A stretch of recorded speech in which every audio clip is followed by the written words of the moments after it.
Hello बच्चों, आप सभी का सुपर कंसेप्ट क्लासेस में स्वागत है। और आज की इस वीडियो में आप लोगों को क्लास 11th केमिस्ट्री का very very important MCQ questions कराने वाला हूं, जो आपके एग्जाम में 100% पूछा जाएगा।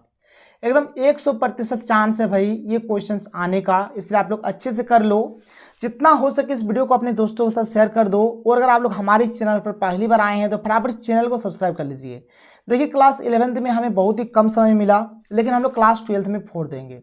शुरू से स्टार्ट करेंगे और धाकड़ तरीके से तैयारी करेंगे। अगर आपको क्लास 12th में अच्छा मार्क्स चाहिए, अगर अच्छे तरीके से तैयारी करना है, अगर आपके परिवार के लिए, अपने माँ बाप के लिए, अपने लिए अगर कुछ करना चाहते हो भाई, तो अच्छे से पढ़ाई करो। और क्लास 12th में हम लोग फोड़ेंगे। तो अगर आपको फोड़ना है, धाकड़ तैयारी करना है, तो आप लोग हमारे चैनल के साथ बने रहें।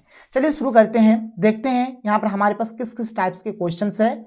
और यहाँ पर मैं आपको जो चीज़ बताऊँगा भाई 100% आपके एग्जाम में पूछ जाएंगे। तो देखो यहाँ पे, देखो सबसे पहले यहाँ पर हम लोग बात करेंगे इंपेरिकल फार्मूला। ये इंपेरिकल फार्मूला क्या होता है भाई, और यहाँ से क्वेश्चंस पक्का आएंगे, पक्का आएंगे।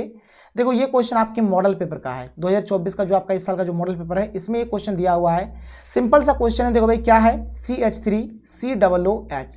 इंपेरिकल फार्मूला के लिए कुछ नहीं करना है, आपको गिन के लिखना है। सी के ठो है, एक ठो और एक ठो, दो ठो।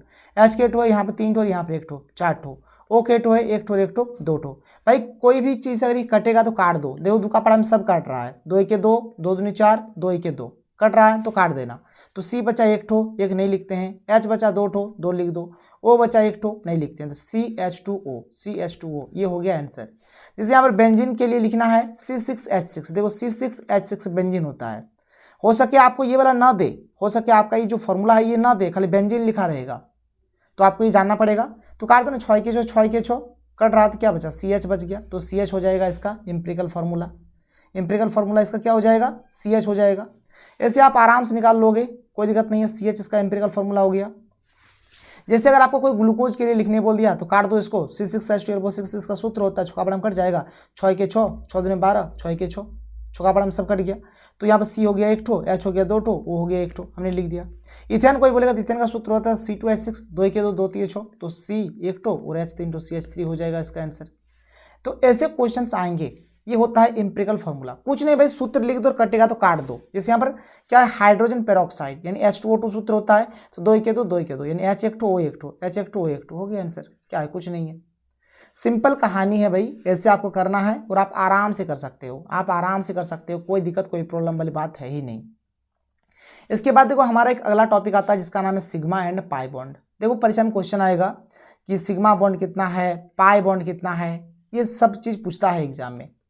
तो देखो गौर से सुनो, यहाँ पर अगर आपका सिंगल बॉन्ड रहता है, सिंगल बॉन्ड अगर रहेगा तो इसका मतलब यहाँ पर एक ही तो सिग्मा होगा। सिंगल बॉन्ड यानी एक सिग्मा, सिंगल यानी एक सिग्मा। डबल बॉन्ड रहता है, डबल बॉन्ड, तो इसमें एक तो सिग्मा होगा और एक तो पाई होगा। डबल बॉन्ड रहता है तो एक तो सिग्मा एक तो पाई। अगर ट्रिपल बॉन्ड रहता है, ट्रिपल बॉन्ड अगर रहता है तो इसमें एक तो सिग्मा होगा और 2 तो पाई होगा, एक तो सिग्मा होगा और 2 तो पाई होगा। मतलब बात को समझ लो, जैसे डबल बॉन्ड हो, ट्रिपल बॉन्ड हो, चाहे सिंगल बॉन्ड हो, सिग्मा आपका एक तो करके ही रहेगा, एक सिग्मा एक सिग्मा एक सिग्मा। अगर डबल बॉन्ड होता है तो इसमें एक तो सिग्मा और एक तो पाई आ जाएगा। ट्रिपल बॉन्ड होता है तो एक तो सिग्मा और 2 तो पाई आ जाएगा। और सिंगल बॉन्ड में खाली केवल और केवल एक तो सिग्मा ही होता है। जैसे यहाँ पर देखो ना, हमें यहाँ पर एक दिया हुआ है मीथेन है, इसमें कितना सिग्मा बॉन्ड होगा, कितना पाई बॉन्ड होगा। तो देखो यहाँ पर सिंगल बॉन्ड है, मतलब यहाँ पर एक सिग्मा, यहाँ पर सिंगल बॉन्ड है, मतलब यहाँ पर भी एक सिग्मा, यहाँ पर सिंगल बॉन्ड है, मतलब यहाँ पर भी एक सिग्मा, यहाँ सिंगल बॉन्ड है, मतलब यहाँ पर भी एक सिग्मा। तो टोटल इसका कितना सिग्मा हो गया, 4 सिग्मा हो गया। कितना सिग्मा हो गया, 4 सिग्मा, यानी 4 सिग्मा बॉन्ड हो गया इसका। इसका देखो सिंगल बॉन्ड एक सिग्मा, सिंगल बॉन्ड एक सिग्मा, सिंगल बॉन्ड एक सिग्मा, सिंगल बॉन्ड एक सिग्मा। डबल बॉन्ड है तो डबल बॉन्ड में अभी मैंने बोला कि एक सिग्मा होगा, एक तो पाई होगा। तो टोटल सिग्मा हो गया 1 2 3 4 5, मतलब 5 सिग्मा हो गया और एक तो हमारा पाई हो गया। इस पे देखो, यहाँ पर देखो सिंगल बॉन्ड है मतलब एक सिग्मा, सिंगल बॉन्ड है मतलब एक सिग्मा, ट्रिपल बॉन्ड है मतलब एक तो सिग्मा हो जाएगा, 2 तो पाई हो जाएगा। तो सिग्मा टोटल हो गया 1 ठो, 2 ठो, 3 ठो, तो 3 ठो सिग्मा हो गया, 2 ठो पाई हो गया। ऐसे करना है, कोई दिक्कत कोई प्रॉब्लम नहीं है। यहाँ पर देखो क्या है, HC ट्रिपल बॉन्ड N है, भाई यहाँ पर सिंगल बॉन्ड है ना तो एक सिग्मा, ट्रिपल बॉन्ड है मतलब एक सिग्मा, ट्रिपल बॉन्ड है मतलब 2 पाई भी होगा, तो एक सिग्मा 2 सिग्मा और यहाँ पर 2 पाई, ऐसे ही आपको गिन के लिख देना है। और ये पक्का पूछता है एग्जाम में। और ये जो बेंजीन वाला देख पा रहे हो, ये आपके मॉडल पेपर का क्वेश्चन है। ये जो बेंजीन वाला आप देख पा रहे हो, ये आपके मॉडल पेपर का क्वेश्चन है, मतलब ये आपके मॉडल पेपर में दिए हुए हैं। जैसे बेंजीन का C6H6 होता है, इसका स्ट्रक्चर कुछ इस प्रकार से होता है। आप देखो यहाँ पर सिंगल बॉन्ड मतलब एक सिग्मा, यहाँ सिंगल एक सिग्मा, यहाँ सिंगल एक सिग्मा, ठीक है। यहाँ सिंगल एक सिग्मा, यहाँ सिंगल, ठीक है, सिंगल बॉन्ड है तो एक सिग्मा, यहाँ पर भी सिंगल बॉन्ड तो एक सिग्मा, यहाँ भी सिंगल है तो एक सिग्मा, यहाँ पर डबल है मतलब एक सिग्मा एक पाई, यहाँ सिंगल है मतलब एक सिग्मा, यहाँ डबल है तो एक सिग्मा एक पाई, यहाँ पर सिंगल है तो एक सिग्मा, यहाँ पर डबल है तो एक सिग्मा एक पाई। अब आप यहाँ पर जब गिन के देखोगे तो यहाँ पर सिग्मा देखो क्या ठो आया है, मैं आपको गिन के दिखा देता हूँ। एक ठो, दो ठो, तीन ठो, चार ठो, पाँच ठो, छः ठो, सात ठो, आठ ठो, नौ ठो, 10 ठो, 11 ठो, 12 ठो, तो टोटल सिग्मा केट हो गया 12 ठो। पाई अगर गिना जाए पाई, पाई गिन लो, पाई हो गया एक ठो, दो ठो, तीन ठो, पाई केट हो गया 3 ठो हो गया, कोई दिक्कत नहीं है। तो ऐसे बनाने हैं क्वेश्चंस को, ऐसे बनाने हैं क्वेश्चंस को, बहुत ही आसान है। आगे देखो भाई, यहाँ पर ये जो क्वेश्चन, ये जो टॉपिक है, यहाँ से भी एक क्वेश्चन पक्का बनेगा, इक्विलिब्रियम कांस्टेंट, ठीक है, जिसको हम लोग केसी बोलेंगे।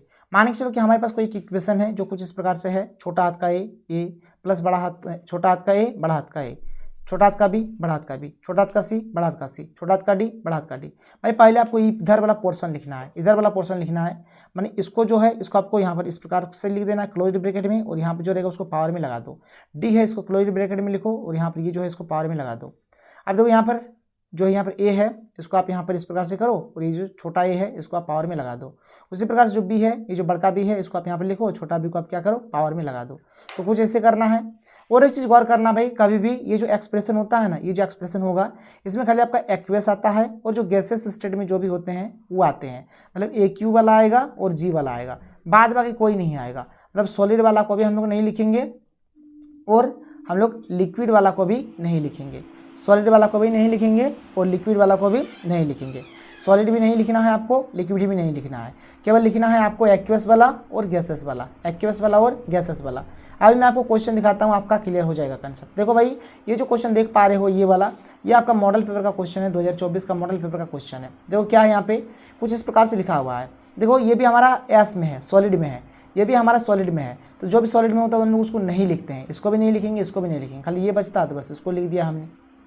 इधर देखो, और लिखने का तरीका क्या होता है पता है? देखो लिखने का एक्चुअल में जो तरीका होता है, कैसे लिखना लिखते हैं, अगर एक्चुअल में हम लोग इसको लिखते कैसे लिखते, पहले CaO को लिखते, पहले CaO को लिखते, फिर हम लोग CO2 को लिखते, फिर नीचे हम लोग यहाँ पर CaCO3 को लिखते, CaCO3 को लिखते, मतलब ऐसे लिखा जाता। लिखने का तरीका ऐसा होता, पहले CaO प्लस यहाँ पर Ca हो गया, फिर CO2 हो गया, फिर इधर वाला जो रहेगा उसको लिखते। बट यहाँ पर देखो ये सॉलिड में है, ये सॉलिड में है मतलब इसको लिखना ही नहीं है, ठीक है। ये भी सॉलिड में है मतलब इसको भी नहीं लिखना है, खाली गैसेस को लिखेंगे। जो गैसेस स्टेट में रहेगा, जो एक्वेस में रहेगा, दोनों को ही लिखेंगे। तो यहाँ पर ये वाला हमारा बच जाएगा, तो CO2 हो जाएगा। उसी प्रकार से देखो, एक हमारा इधर वाला है, एक इधर वाला है, ठीक है, दो तरफ है। तो इधर वाला गैसेस में है तो बस गैसेस वाला लिखेंगे, लिक्विड वाला नहीं लिखेंगे। बात क्लियर हो गया। देखो यहाँ पर कुछ क्वेश्चंस है, देखो कुछ क्वेश्चंस है इसी से रिलेटेड। भाई कुछ नहीं करना है, देखो ध्यान से, सिंपल सा बात है। इधर CD है मतलब पहले C आएगा, फिर D आएगा, फिर A, फिर B, फिर A, फिर A B, कोई दिक्कत नहीं है। ये तो क्वेश्चन मैंने बता दिया। देखो ये वाला जो क्वेश्चन नंबर 2 है, क्वेश्चन नंबर 2 को लिखने का जो मेन तरीका होता, ये इसको हम लोग ऐसे लिखते, मैंने ऐसे लिखते CH3CO CH3, इसको इधर लिखते। आप चाहो तो इसको, जैसे गैस वाला है ना, गैस वाला है तो गैस वाला है CH3, आप चाहो तो यहाँ पर इस प्रकार से गैस भर के लिख सकते हो। बटा यहाँ पे क्या है, CH3CO CH3, ये हाल हो गया। अब देखो मैंने शुरू में ही बोला भाई, हम लोग एक्सेप्ट किसको करेंगे, मतलब इसमें किसको लिखा जाता है, तो जो एक्वेस में होता है, जो गैसेस में होता है, बस उसी को लिखा जाता है। सॉलिड लिक्विड को नहीं लिखा जाता है, तो हम लोग यहाँ पर इसको नहीं लिखेंगे, इसको हम लोग नहीं लिखेंगे, बस केवल इसको लिखेंगे, ठीक है। यही होगा आपका आंसर, ऑप्शन नंबर 2 इसका करेक्ट आंसर हो जाएगा। आगे देखो, आगे बढ़ो, आगे बढ़ते हैं, अगला देखते हैं। अगला देख लो यहाँ पे क्या है। अगला हमारा पहले इधर वाला पोर्शन लिखेंगे, एक्वस है, गैसेस है, लिखेंगे, एक्वस है, लिखेंगे। ये देखो आपका सॉलिड वाला है, सॉलिड वाला है मतलब इसको लिखना ही नहीं है, इसको लिखना ही नहीं है, इसको लिखना ही नहीं है। तो पहले इसको लिखना है, जैसे Al3+ है तो Al3+ हमने लिख दिया। H2 है तो H2 हमने लिख दिया। पावर में यहाँ पर जो रहता है पावर में जाता है, 3/2 पावर में आ गया। यहाँ पर देखो ये वाला ऑप्शन इसलिए नहीं हो क्योंकि हम सॉलिड को लिख दिया, तो होगा ही नहीं, ठीक है। और यहाँ पर देखो H+ क्या है, 3 है, तो H+ के बाद 3 दे दो पावर में, H+ के बाद क्या करो, 3 दे दो पावर में। ये जो H+ है, H+ पर हमने लिख दिया, और ये जो इधर साइड में है इसको हम लोग इस प्रकार से पावर में दे देते हैं। तो आपको ऐसे बनाने हैं, आप बना लोगे, कोई दिक्कत कोई प्रॉब्लम नहीं होगा। आगे चलो अगला क्वेश्चन देख लो, क्वेश्चन नंबर 4। बिल्कुल वैसे ही बनाने हैं आपको। एक्वस से एक्सेप्ट करेंगे, ये भी एक्वस से एक्सेप्ट करेंगे। ये लिक्विड वाला है, इसको एक्सेप्ट नहीं करेंगे, तो ये लिक्विड वाला पहले ही आपका आंसर नहीं होगा, ये पहले ही आपका आंसर नहीं होगा, ठीक है। तो इधर देखो आपका क्या है, H3O+ है, H3O+ है, तो H3O+ लिखा हुआ है। PO4 3- PO4 3- लिखा हुआ है। इधर तो आपका ये लिक्विड में है, इसको तो हम लोग एक्सेप्ट ही नहीं करेंगे, तो HP HPO4 2 minus, HPO4 2 minus, ये हो गया। ऑप्शन नंबर 1 इसका करेक्ट आंसर हो गया। ठीक है, कोई दिक्कत नहीं है। तो चलो ये रहा हमारा आज का वीडियो, तो हम लोग मिलते हैं अगले वीडियो में। थैंक यू, जय हिंद।